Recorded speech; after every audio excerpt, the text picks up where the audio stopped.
बोलिए वृंदावन बिहारी लाल की, श्रीमद् भागवत महापुराण की।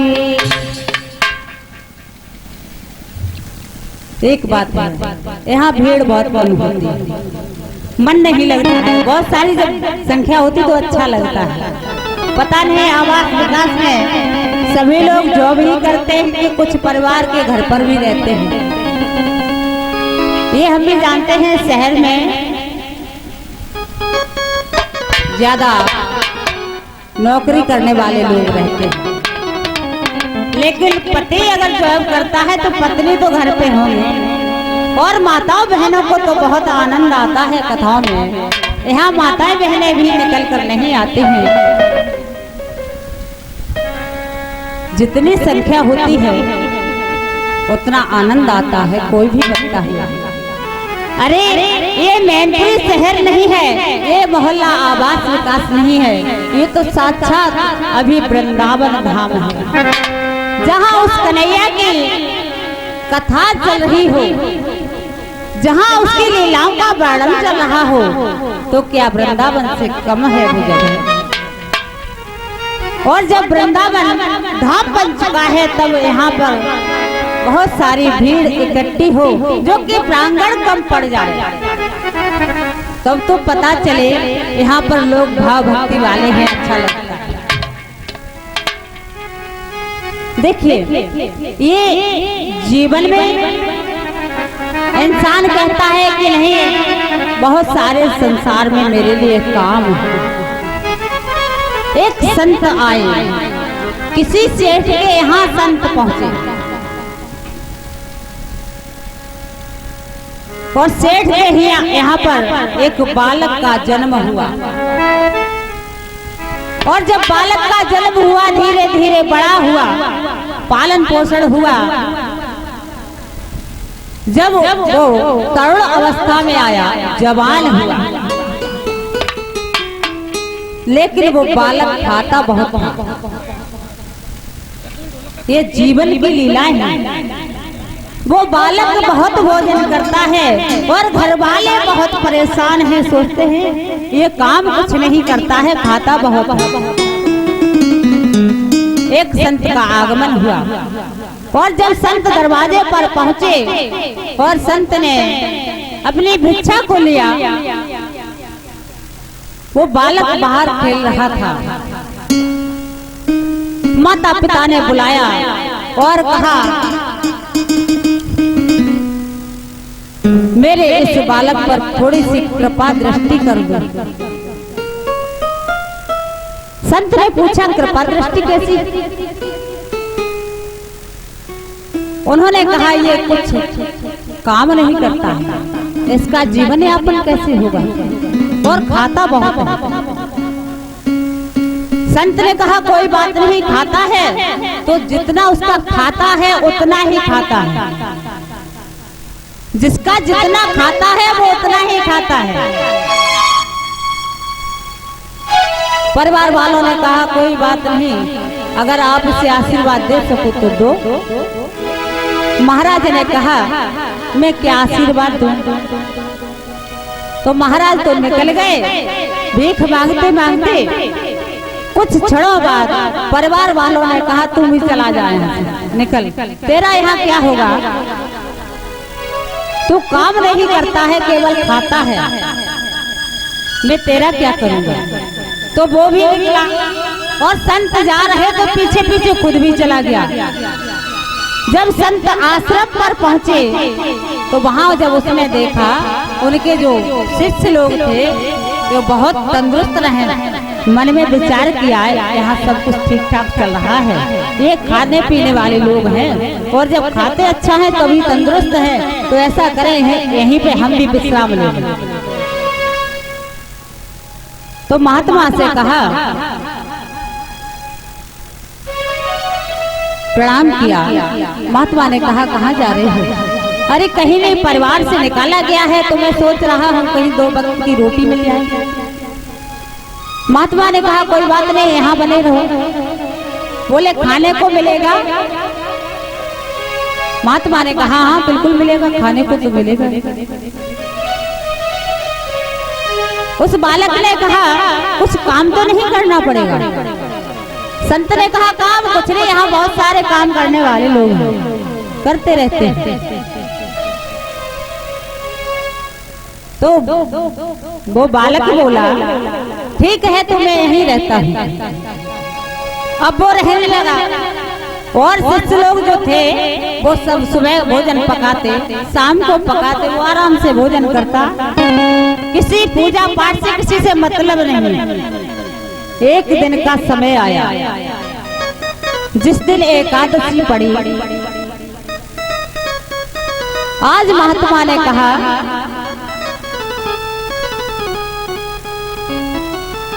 हे बेटे आज तुम क्या करोगे? उस बालक ने क्या करूं? मुझे तो भोजन करना है। महात्मा ने कहा नहीं, आज एकादशी है, आज मेरे आश्रम पर भोजन नहीं बनेगा। और ऐसा करो तुम भी पूजा करो। बालक ने सोचा पूजा वो भी हम, और हम व्रत कैसे रहे? और हम व्रत अगर रहेंगे तो हम मर जाएंगे, हम नहीं रह सकते। महात्मा ने कहा कोई बात नहीं, तो फिर क्या करोगे? कि महाराज कुछ भी करो, मुझे तो भोजन चाहिए। ये एक नौकरी और जॉब वाली बात है कि आदमी सारे जीवन कमाता है इस 2 वक्त की रोटी के लिए, और एक दिन वो होता है कि 2 वक्त की रोटी भी छूट जाती है, लेकिन परमात्मा को नहीं मांगता। तो महात्मा ने कहा कोई बात नहीं बेटे, तुम नहीं रह सकते हो व्रत, हमारे आश्रम पर भोजन नहीं बनेगा। लो एक 1.25 सेर आटा में देता हूँ, और नदी किनारे एक वृक्ष खड़ा है, वहाँ जाकर अपना भोजन पकाओ, वहीं पर खाओ। तो वो बालक बड़ा खुश हुआ, चलो कोई बात नहीं, बनाना पड़ेगा, बना लूंगा, खाने को तो मिलेगा कम से कम। आज वो वृक्ष के नीचे पहुंचा। जाते समय गुरुदेव ने कहा हे पुत्र जाते तो हो, भोजन में इस वक्त पकाओ, खाने से पहले मेरे राम जी का भोग लगा देना। तो वो बालक जब पहुंचा उन्होंने कहा कोई होगा राम जी, किसी का नाम होगा।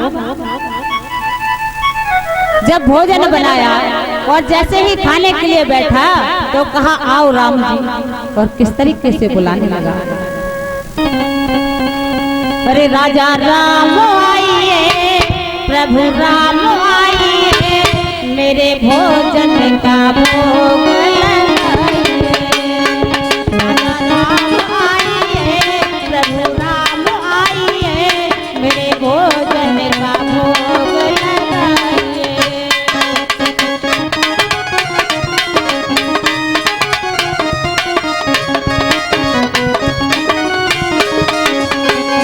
राजा राम आइए, प्रभु राम आइए, मेरे भोजन में भोग लगाइए।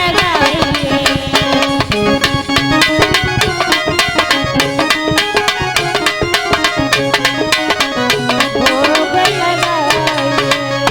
और जैसे ही भोग लगाया तो इधर राम जी की कानों में कहते हैं जो साधारण होता है, ये बात क्या है? कुछ लोग होते हैं बड़े एटीट्यूड में रहते हैं, अपने अंदर बहुत बड़े, कोई कहता है मैं बहुत पैसे वाला हूँ, लग्जरी गाड़ी में चलता हूँ, कोई कहता है मैं एसी के रूम से बाहर नहीं निकलता हूँ, कोई कहता है 1 लाख रुपए मुझे मंथली वेतन मिलता है, लेकिन उसे परमात्मा नहीं मिलता। परमात्मा जब मिलता है तो साधारण मनुष्य को मिलता है। और जब उनकी आवाज कानों में पड़ी तो राम जी उठ के बैठ गए, मन में विचार किया ऐसा कौन सा भक्त है जो एकादशी के दिन हमें बुला रहा है। उन्होंने कहा, वो बालक कह रहा है कि आज भी अगर नहीं आए तो रूखी सूखी है, यहाँ जो भी है आप खाने के लिए आ जाओ, और नहीं तो आज एकादशी है, मंदिर में भूखे पड़े रहोगे, प्रभु तुम्हें भोग लगाने आज कोई नहीं आएगा। तो राम जी ने सोचा आज एकादशी भूखे रहना पड़ेगा, कोई भक्त मुझे नहीं पूछेगा, तो क्यों न चले अपने भक्त के पास जो हमें बुला रहा है। तो आज राम जी जब तैयार हुए चलने के लिए, इधर सीता मैया ने देखा कहा प्रभु कहाँ जा रहे हो? कहा क्या बताऊं सीते, मेरा भक्त बुला रहा है और मुझसे कहता है कि मंदिर में भूखे प्यासे पड़े रहोगे, आज तुम्हें कोई पूजने वाला खिलाने वाला नहीं। तो सीता मैया ने कहा मैं भी चलती हूँ महाराज। राम जी ने कहा नहीं, मुझे बुलाया है।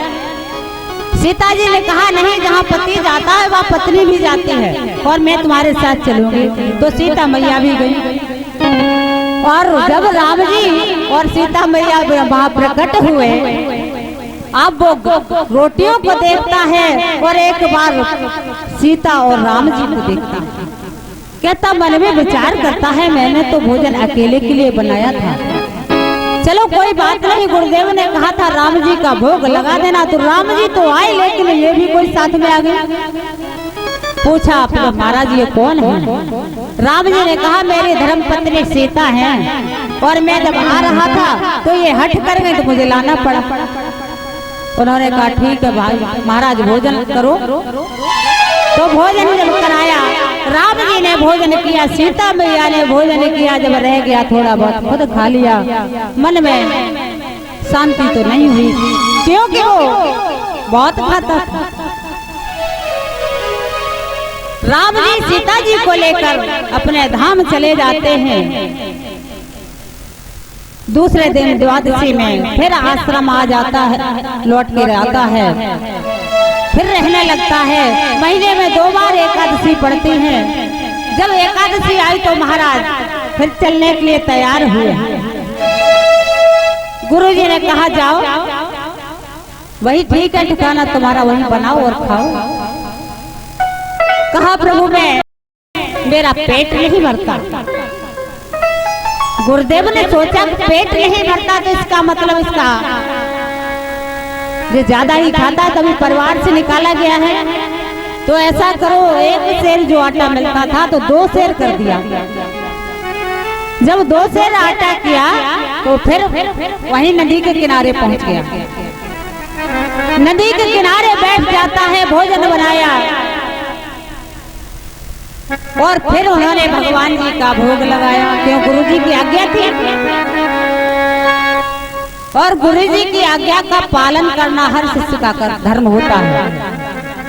अब मन में विचार किया राम जी को बुलाएंगे, सीता जी जरूर आएंगे, क्यों ना दोनों को बुलाया जाए। क्या कहने लगा?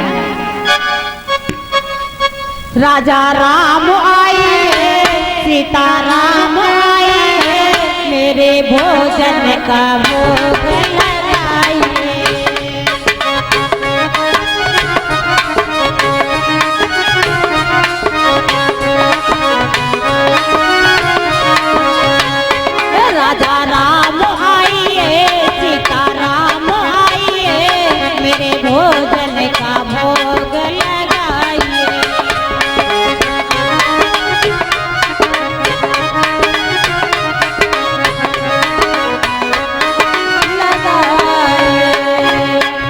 आज राम जी को और सीता मैया को बुलाने लगा और सीता मैया और राम जी जैसे ही तैयार हुए, इधर भरतलाल लखनलाल आ जाते हैं और लखनलाल कहते हैं भैया मैं तो शुरू से तुम्हारे ही साथ हूँ, मैं भी चलूंगा।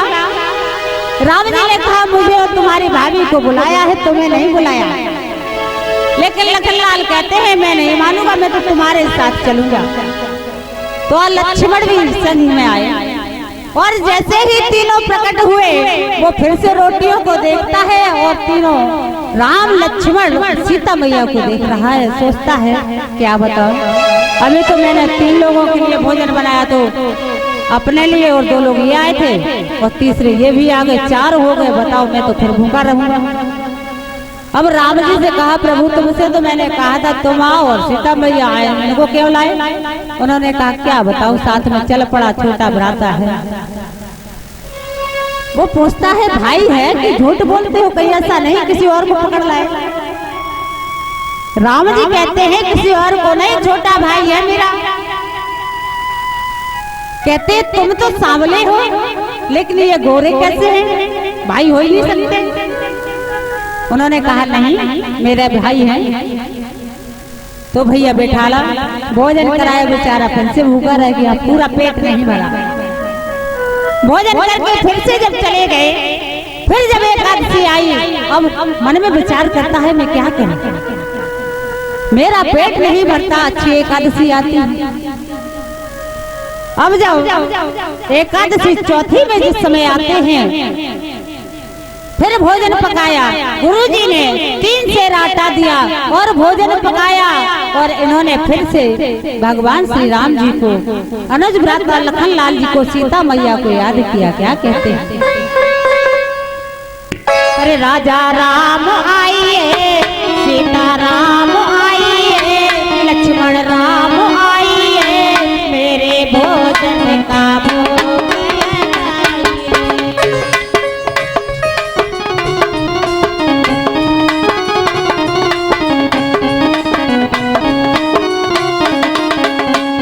सीता राम आइए, लक्ष्मण राम आइए, राजा राम आइए, मेरे भोजन का भोग लगाइए।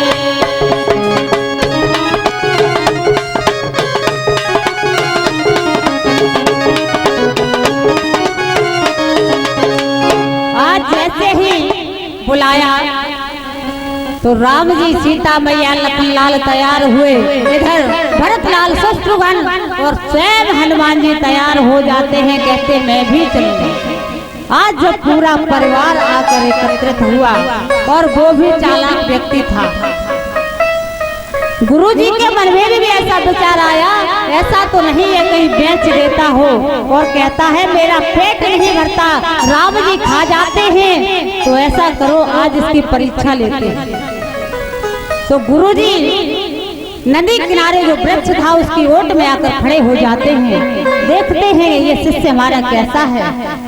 और इधर जब पूरा परिवार एकत्रित हुआ, वो भी चालाक व्यक्ति था, उसने भोजन नहीं बनाया, और जैसे ही आए राम जी तो हंसने लगा। राम जी ने कहा हाँ बताओ क्यों हंस रहे हो, भोजन लगाओ। आज जैसे ही सुना भोजन लगाओ, कहा मैंने भोजन नहीं पकाया, आज मैंने तुम्हें ऐसे ही बुलाया है, बनाओ और खाओ, मुझे भी खिलाओ। और जब इतनी बात सुने तो राम जी कहते हैं हे भक्त, तू तो मुझसे भी आगे निकल गया, तू मुझसे भी आगे निकल गया। आज सीता मैया रसोई पकाने के लिए बैठती हैं, लखन लाल हनुमान जी महाराज लकड़ी तोड़कर वन से लाते हैं, भरत लाल अग्नि को प्रज्वलित करने लगे, और जैसे ही मैया सीता ने रोटियों को पकाया, सारे संत भक्तगण सारे एकत्रित देवी देवता हो जाते हैं, और जहाँ जगत जननी आज शक्ति भवानी माता सीता बैठी हो, वहाँ भोजन कम नहीं पड़ सकता। जब भोजन सभी को कराया, ये मन में विचार कर रहा है इतने सारे लोग आ गए, अब ये भोजन कैसे करेंगे। वो नहीं जानता है राम भगवान है, वो तो मन में विचार करता है किसी का नाम है, इनका सारा परिवार खाने के लिए आ जाता है। लेकिन जैसे ही देखा सारे भक्त आ जाते हैं, देवी देवता आते हैं भोजन करने के लिए, सारे भोजन कर लेते हैं। इधर राम जी ने अपने पास में उस भक्त को बिठाया और भोजन कराते हैं, खुद भी भोजन करते हैं। गुरु जी सोच रहे हैं पता नहीं ये अकेला बैठा दिखाई देता है, गुरु जी को राम जी के दर्शन नहीं हुए, और कहता है राम जी आते हैं भोजन करने के लिए, मुझे क्यों नहीं दिखाई दिए।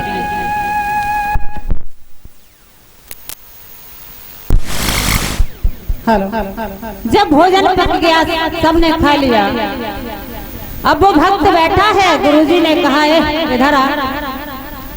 अरे गुरुदेव आप कहाँ थे, मैं पीछे बैठा सारा सब कुछ देख रहा हूँ, ये सारा आटा कहाँ ले जाता है। अरे गुरुदेव आपको दिखाई नहीं देता, इतने देवी देवता हैं, इतने सारे महात्मा लोग हैं, और स्वयं राम जी पूरे परिवार के साथ। बोले कहाँ है राम जी। वो भक्त आया, कहता है प्रभु मेरे गुरुजी को दर्शन दो, अगर दर्शन नहीं दोगे तो मेरे गुरुजी कहते हैं पता नहीं ये शिष्य मेरा कैसा है, छल करता है। तो राम जी ने गुरुदेव को जब दर्शन दिया, तो जैसे ही पूरा परिवार देखा, सारे देवी देवताओं को देखा, आज गुरुदेव कहते हैं मैं धन्य हो गया, ऐसा शिष्य हर किसी को मिले। मेरे शिष्य ने मेरे राम जी का दर्शन करा। बोलिए गोविंद भगवान की।